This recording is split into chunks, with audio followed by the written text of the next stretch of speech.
Well, hello AP Statistics students, Mr. Eicher here, going to talk about 2010 exam, question number 5, about pet store fish. A large pet store buys the identical species of adult tropical fish from two different suppliers, By Right Pets and Fish Friends. Several of the managers at the pet store suspect that the lengths of the fish from Fish Friends are consistently greater than the lengths of the fish from By Right Pets. Random samples of 8 adult fish from the species from By Right Pets and 10 adult fish of the same species from Fish Friends were selected, and the lengths of the fish in inches were recorded as shown in the table below. So we have By Right, we have the sample size 8, sample size 10 for Fish Friends. We have the actual lengths provided to us, and importantly, we're provided the mean and the standard deviation. Do the data provide convincing evidence that the mean length of the adult fish of the species from Fish Friends is greater than the mean length of the adult fish of the same species from By Right Pets? So this language, do the data provide convincing evidence, is our clue that we should be doing a significance test. With confidence intervals, it might say that we want to estimate something. That would be a confidence interval, gives us estimates, plausible estimates. Or maybe with confidence intervals, it would just say construct and interpret an interval. So this language tells us to do a significance test. So we're going to be writing hypotheses, checking conditions, calculating our test statistic and p-value, and then concluding in context. Those are our 4 steps. So let's begin. Let's begin with our hypotheses.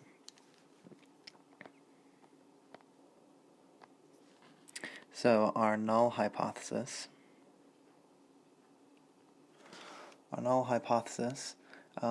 The question talks about Fish Friends being greater in length than the By Right Pets. So we'll have the mean of FF, that'll be Fish Friends, minus the mean of BR By Right equals 0. You could also write it as the mean of Fish Friends equals the mean of BR. You could do it that way too. We'll define these in a second. And then the alternative would be the mean of Fish Friends minus the mean of By Right. Fish Friends, they suspect, is greater than the By Right. So that would be a greater than sign, equals 0. This is one reason sometimes you could do a confidence interval to glean some evidence about an alternative hypothesis, but since this is a greater than a one-sided, we'd have to deal with that. So we're just going to do a significance test, not a confidence interval. If we wrote it this way, it would be mean of Fish Friends is greater than the mean of By Right. I'll take time right now to point out we never use X bar in a hypothesis. We never use X bar because we know X bar. The X bars are given right here. What we don't know are the unknown mu's, the unknown parameters. So that's what we're testing for. So let's define those unknown parameters. So mu, Fish Friends, this would be the unknown. It's the parameter. It's what we're looking to determine if we have any evidence to think one unknown mean is greater than the other unknown mean. The unknown mean length of adult fish of this species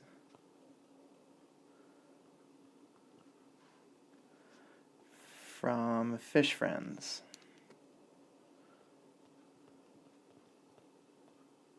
Important things to note. when you're defining the parameter, I really like to use the word unknown, or you could say actual, or you could say population, might even be better. The population mean, but make sure somewhere you're addressing that it's a mean and it's not a sample mean. Mu is the population mean, the parameter, the unknown mean, the actual mean, the true mean. Some adjective here can clarify your answer. And then we have context. We have that it's this adult fish of the same species from fish friends. And then we're going to have basically the exact same definition for by right pets. So we're going to have mean by right pets, and then write that whole thing again. So here we go. I have the mean identified, and I'm talking about that it's the by right fish length. So this is our first step in our significance test, right? Hypotheses. So our conjecture, the people's conjecture, is that the fish friends is greater. And if we take a look at these numbers, we do have some initial evidence. Our initial evidence for our alternative is that fish friends sample mean minus the by right sample mean. That difference is this much. I guess that's in inches. So we do have some preliminary evidence, or some initial evidence. And there's two explanations why we would observe this difference, this positive difference of 0.06 inches. The next part that I'm going to write isn't required on the AP exam, but just to understand the idea of a significance test and what it's actually doing. There's two explanations. One explanation, the two means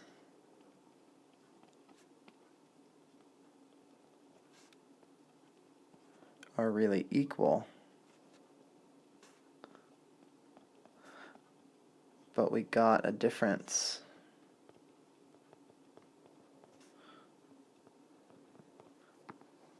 just by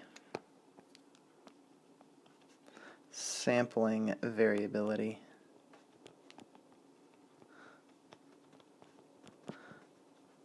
So in other words, it's basically saying, hey, look, we took a random sample of 8 and we took a random sample of 10. When you take random samples, you're going to have variability. There's no way you're going to get these exact numbers again with another random sample of 8. There's no way you're going to get these exact numbers again with a random sample of 10. So the difference we observe here of 0.06, that difference is only due to sampling variability. It's not because the fish at fish friends are longer than the fish at by right of the species. It's just due to random chance, the random selection. So that's one explanation. Another explanation for our difference is this. Second explanation.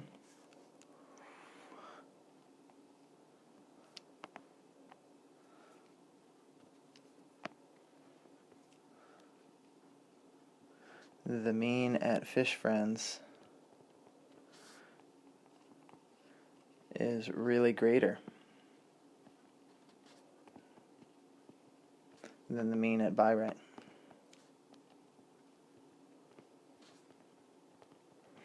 That's why we observe this difference of 0.06 inches, because the adult fish of this species from fish friends actually is a greater length than the mean from by right. So we'd like to see, do we have evidence for that? In a hypothesis test, we're going to assume that first explanation. We're going to say, let's assume that the means are really the same.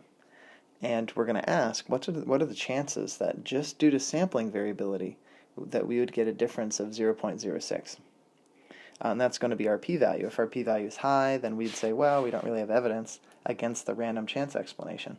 If the p-value is low, then we'll say, oh, well, that wasn't a good assumption. Maybe this explanation is a better description of the difference that we observe. So before we perform our significance test, let's make sure our conditions are met. So let's check those for our second step in our four-step process.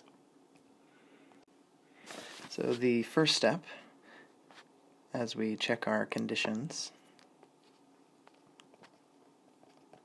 the conditions that we're going to be checking are conditions for a two sample. We had a sample from Fish Friends and a sample from By-Right. We have means, so we're going to have a t-test, two-sample t-test, for the difference between mu Fish Friends minus mu By-Right. So those conditions, we have two random samples. The condition is either that we have random selection or random assignment. This is random selection. We have two random samples. It is really important that you have that plural in there. If you just said random check, or if you said random sample singular check, that would not get full credit on the AP exam. So we have two random samples. To check the normal condition is our sampling distribution of the difference in sample means, roughly normal. There's three ways. We're either told that the population distributions are normal, and we're not told anything about that. Number two, our sample sizes are both greater than 30, and they are not. They're a little bit smaller. So the third way, we want to check to see if we have any concerns. Would it be a bad assumption to assume normality? So we need to graph the sample data. So let's make a little sketch here. And we go from, let's see, the smallest looks like in the high 2s and the highest is about 4. So we have, say, 2.8, 3, 3.2, 3.4,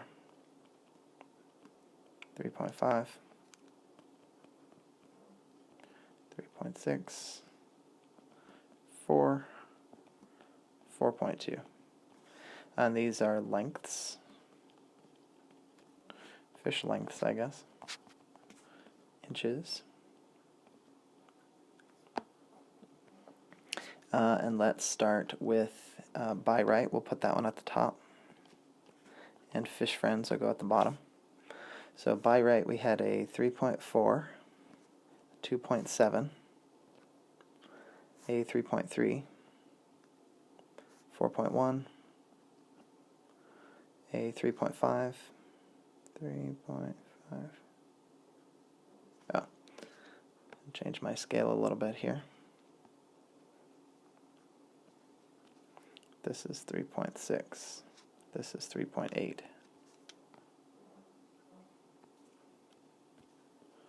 let me start over. So we have a 3.4. We have a 2.7. We have a 3.3 and a 4.1. 4.1. We have a 3.5 and a 3.4. We have a 3 and a 3.8. Okay. And then we have a 3.3 for the Fish Friends. 3.3, a 2.9 and a 4.2. A 3.1 and a 4.2. 3.1 and a 4.2. We have a 4 and a 3.4. We have a 3 and a 3.7. 3.2 and a 3.7. And then we have a 2.6. Way over there somewhere. Alright, so we should have 8 dots for By-Right. 1, 2, 3, 4, 5, 6, 7, 8. And we should have 10 for Fish Friends. 1, 2, 3, 4, 5, 6, 7, 8, 9, 10. Okay. So here is a comparative dot plot, and we're using this to check the condition. So we would say, I like to say it this way, although our sample sizes are small, that is less than 30. Because they're less than 30, we can't really invoke the central limit theorem. Although our sample sizes are small, the dot plots have no strong skew or outliers. So we'll assume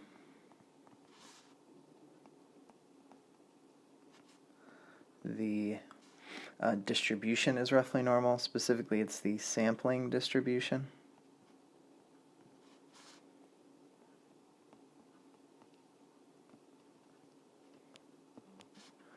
is roughly normal.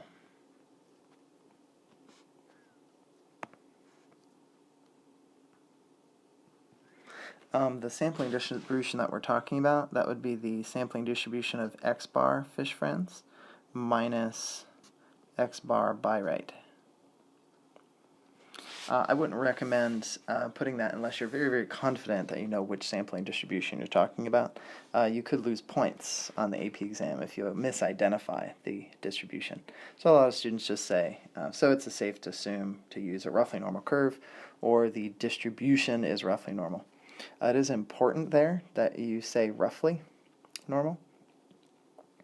Don't just say it is normal, because life ain't got no perfect normal. And you are required to show the graph on the AP exam. Don't just kind of eyeball the data. You actually have to graph it. So that's our normal condition. And then two other things I'd like to mention, but I have to get rid of some of this writing to have a little bit of space. Two more comments. Number one, we are sampling without replacement from a population, so we need to check the 10% condition. This is we have random samples. Anytime we have random samples, we should be thinking that we need to check the 10% condition. So we'll say we assume there are more than 10 times each sample size, more than 80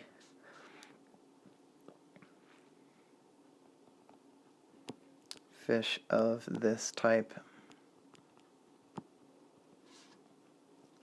at buy rate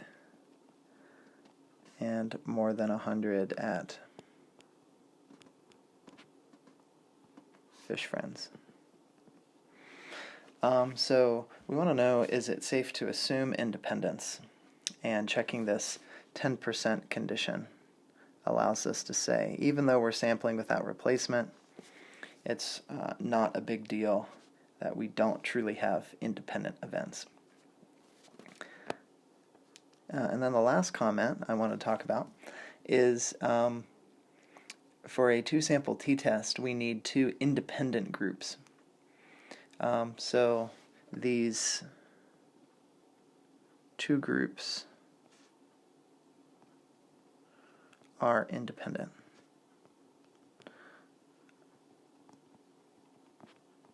So the 10% condition is basically checking for independence within the groups, and then this condition is checking that the groups themselves are independent of each other. Basically what we're saying is, or another way to think of it, is that we don't have paired data. This isn't a paired test.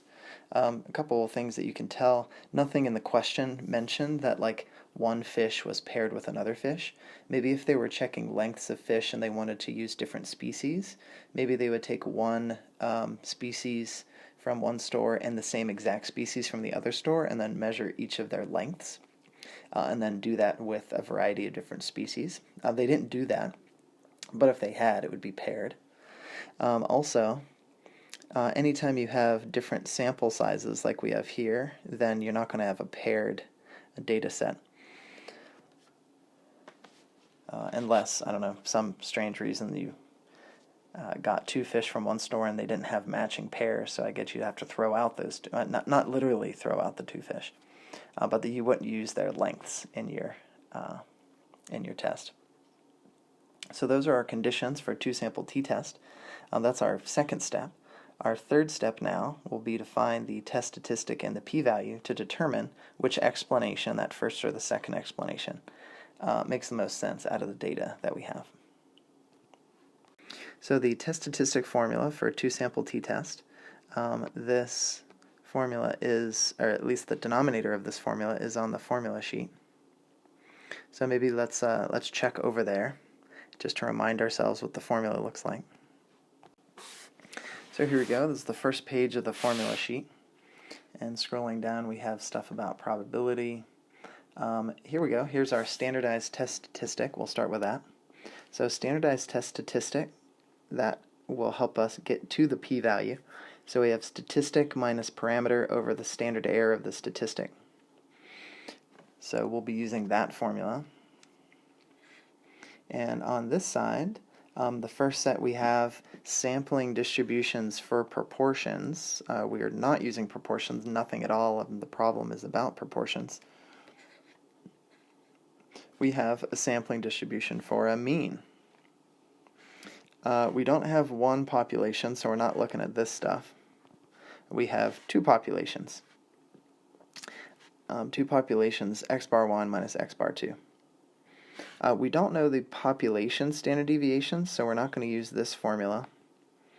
If we would, we'd have a z test statistic, but we have a t test statistic. This whole column here is the t test statistic column, this stuff in here. You also use these formulas for intervals, but we have two, since we have two populations, we're going to be using this standard error formula for our denominator. Okay, so going back, our formula for our t test statistic would be x bar 1 minus x bar 2. That's our statistic, our difference in means, minus 0. 0 is from our null hypothesis. And then divided by that standard error formula we just saw, which is S1, the sample standard deviation squared, so that's called variance over our first sample size, and then S2 squared, that's the variance of the second sample over N2. So, plugging our values in, again, the order of subtraction is important. Our null hypothesis, we started with the fish friends. We did mu fish friends minus mu of Bayrite equals 0. So that 0 right there is in our numerator, but the order that we're subtracting is very, very important. So our sign that we get is the correct sign and consistent with the rest of our work. So our sample mean was 3.46 for fish friends minus 3.40 for Bayrite. That's our statistic. We had that earlier. That's the 0.06 number minus 0. That's our null hypothesis 0. Divided by the square root of the standard deviation for fish friends is 0.550 squared over a sample size of 10 plus 0.434 squared over a sample size of 8. And calculating that, we get this number, 0.2587. That seems like a test statistic that's pretty close to 0. Remember, a test statistic is basically a z-score. Come on now, z-scores. This is just a t-score. And t-scores are based on t-distributions. We need the degrees of freedom. The degrees of freedom, the conservative way to do it, you would subtract 1 from both of your sample sizes, and you take the smaller one. So our degrees of freedom is 7. So we have a t-distribution, kind of thick tails here. Here's a 0. 0.25 is very, very close. Probably even closer than that. 0.2587. And we want greater than that based on our alternative hypothesis. and then this was degrees of freedom 7. So how do we calculate our p-value? Well, our p-value would be with 7 degrees of freedom. We're going to use the t-distribution, so we're going to have tCDF. Our lower bound is 0.2587. Our upper bound is infinity. And our degrees of freedom is 7. If you're going to write tCDF, make sure you label the lower bound, upper bound, and degrees of freedom. So the probability, the p-value that we get is a very large, whopping 0.402 p-value. Let me point out, let's say that you chose, when you solve, you chose to do buy right, the mean of buy right minus the mean of fish friends, and then your alternative would be a less than. If you did that, really the only thing that would change would be this part. You would subtract in the other order, so you'd get a negative for this numerator. That would give you a negative test statistic. Your graph then would look like this. You get a negative 0.2587 to the left, but you would get the same p-value, 0.402. There's another approach that you can use to get the test statistic and p-value. You're not required to show this huge long formula right here on the AP exam. You are required to state the name of the test, which we did, by the name or by the formula, which we did both. But to show you what this would look like on a graphing calculator to get the test statistic and p-value, let's look at that approach. So we're going to go to second vars, or sorry, take that back. We're going to go to stat and over to tests, and we have 2 samples, and we want to do a 2-sample t-test. If we had 1 sample, it would just be a t-test number 2. But number 4, we have a 2-sample t-test. We have 2 options. We have data and we have stats here. Data or stats. We do have the data. We'd input the data into list 1 and list 2. But rather than inputting the data, it's much safer, fewer places for mistakes, if you select stats and hit enter on stats. And then we're going to type in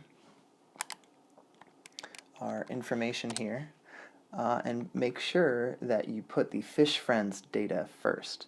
So we had 3.46 for our sample mean for fish friends. We had 0.55 standard deviation, sample standard deviation. We had a sample size of 10. And then for buy right, we had a 3.4 sample mean. We had a sample standard deviation of 0.434 and a sample size of 8. Our alternative hypothesis was a greater than symbol, so mu1 is greater than mu2. That would be fish friends is greater than buy right mean. Pooled is always no. Pooled is basically saying, do you have reason to believe that the population variances or the population standard deviations are the same? And I have no clue if they're the same, so we'll say no, and color whatever, and then calculate. And this gives us the test statistic right here, and it gives us the p-value right here. It also gives us the more accurate degrees of freedom. So we had a sample size of 10, sample size of 8. We said the degrees of freedom was 7 as our conservative estimate. But actually, it's really, really close to 16, it looks like. And then it gives you the sample statistic information. So the p-value that we got was 402. This p-value is a little more accurate, 0.3996, which basically rounds to 0.40. So on the AP exam, in the past at least, as far as we know in the future too, but in the past what's been accepted is a student states the name of the test, SAMP-T test, and they state the test statistic and p-value, and you really should throw in the degrees of freedom there too. So if you have these four things, the name, the test statistic, the p-value, and the degrees of freedom, then you'd be good to go on that third step of our four-step process. Now, I really like to show the formula. I know the formula, but on a timed test, some students want to avoid possible mistakes. You know, if you write the formula wrong, then you could get a partial. The benefit of writing the formula is you could at least get a partial, whereas doing this way, if you type something in wrong, then you could go from an E to an I immediately. So let's now do our last step of our four-step process, which is concluding our test.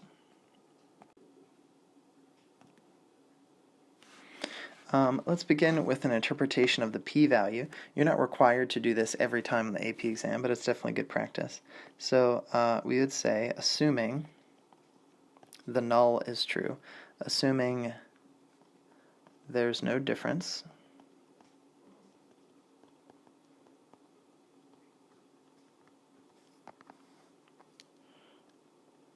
in mean fish length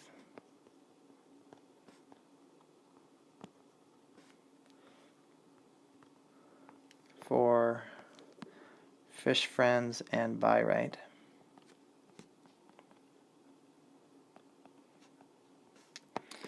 there's a 0.402 chance or probability,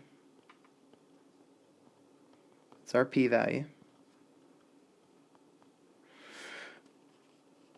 we'd get a difference in sample means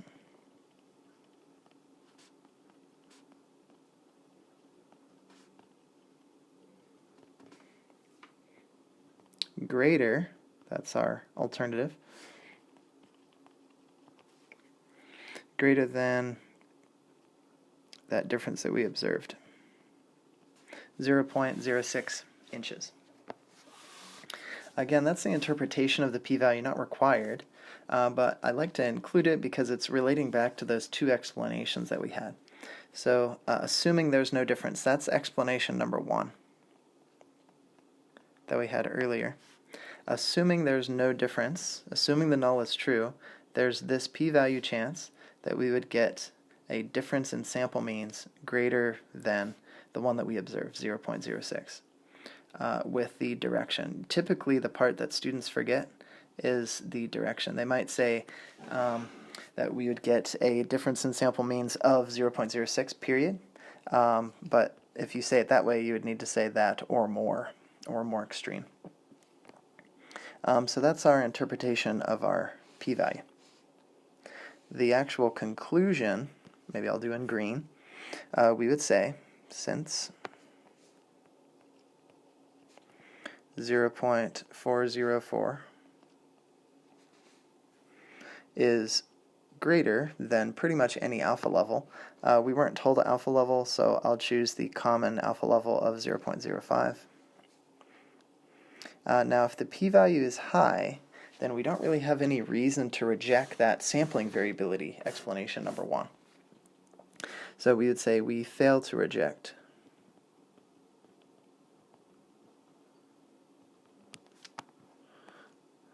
HO and conclude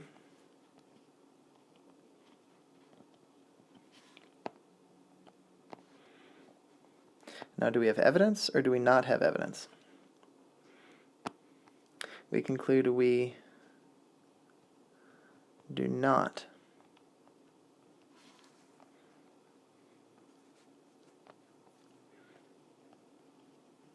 have convincing evidence.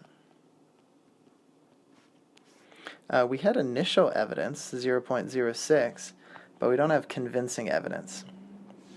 We're not convinced that it's anything other than sampling variability. We do not have convincing evidence that the mean fish length of adult fish of this species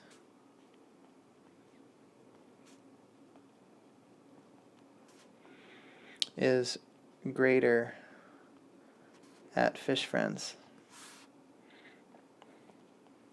versus Buy Right Fish. So that's our conclusion.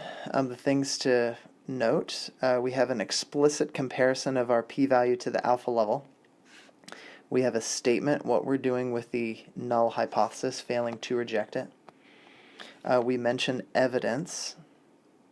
You don't want to say that we're accepting the null. You don't want to say it's proving the alternative. But we have evidence, or we don't have evidence, I should say, but we're mentioning yes or no to evidence. We don't have evidence. And then we have all of this conclusion in context. I guess maybe the only word that I would include in my own interpretation here is right here. It would be helpful to say population mean or unknown mean, which we did say earlier, but I forgot to write in there. We don't have convincing evidence that the unknown mean fish length of adult fish of this species is greater at Fish Friends compared to Buy Right Fish. So that was an inference question 4-step process. Thank you for watching this video, and good luck on the AP exam.